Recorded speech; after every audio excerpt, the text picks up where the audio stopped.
हमें जिससे डरना चाहिए उससे नहीं डरते हैं, जिससे नहीं डरना चाहिए उससे डरते हैं।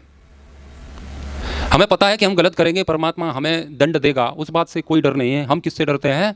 हम पुलिस से डरते हैं, हम समाज से डरते हैं। हमें पाप से डरना है, पापी समाज से नहीं। हम जब गलत करते हैं ना तो हमारे दिमाग में ये नहीं आता कि हमें गलत नहीं करना चाहिए, हमारे दिमाग में ये आता है कि बस गलत कर्म करते पकड़ा ना जाऊं, है ना। नहीं पकड़े तो सक्सेस, मिशन सक्सेसफुल, अब हमें कोई नहीं देख रहा। तो उस क्षणों में यदि हमारे अंदर ये भाव आ जाए कि ईश्वर है और वो हर जगह है, यदि हम ये बात बोल रहे हैं कि ईशावास्यम इदं सर्वम यत् किंच जगत्याम जगत, तो फिर वो बात हमारे अंदर आनी चाहिए कि देखो मुझे कोई देख रहा है या नहीं देख रहा है, लेकिन परमात्मा हमें जरूर देख रहा है।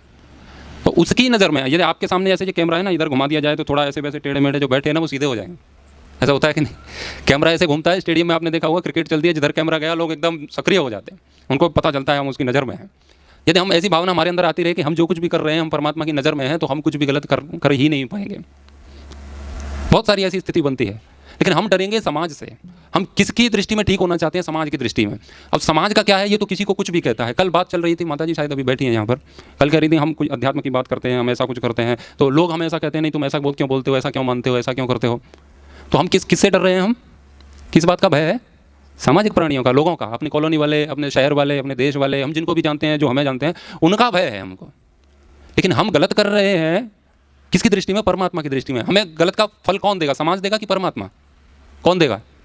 आप जिस कंपनी में काम करते हैं तो आपका जो बॉस है उसकी दृष्टि में आप अच्छा बनना चाहते हैं कि वहाँ पर और वर्कर हैं, काम करने वाले या सड़क से निकलने वाले जो लोग उस फैक्ट्री को, कारखाने को देख रहे हैं, उनकी नज़र में ठीक बनना चाहते हैं। किसकी नज़र में ठीक बनते हैं? हम अपने सेठ की नज़र में ठीक बनना चाहते हैं ना, सेठ की दृष्टि में। क्योंकि उसकी दृष्टि में यदि हम ठीक बन गए, ईमानदारी हमने सिद्ध कर दी, तो फिर उसके बदले में हमें पगार हमारी बढ़ जाएगी, वेतन हमारा बढ़ जाएगा। बाकी लोगों से हमें कोई लेना देना है क्या? नहीं है ना। बॉस को खुश करना है कि नहीं करना है? तो एक दुनिया का एक बॉस है, वो सारे संसार को चला रहा है, बस उसे हमें प्रसन्न रखना है। जो परमात्मा से डरता है ना, वो किसी से नहीं डरता है, और परमात्मा से नहीं डरता, वो सबसे डरता है, वो हर जगह डरता है। तो हमारी दृष्टि है वो उसी कैमरे पर होनी चाहिए कि वो कैमरा हमें देख रहा है। बाकी के संसार के लोग तो आप कुछ भी करो, ठीक करोगे, उसको भी गलत कहेंगे। महर्षि दयानंद ने अपना पूरा जीवन खपा दिया लोगों को सही मार्ग पर लाने के लिए। होता क्या है उसके बदले में? कितने लोग हैं जो उनका उपकार मानते हैं?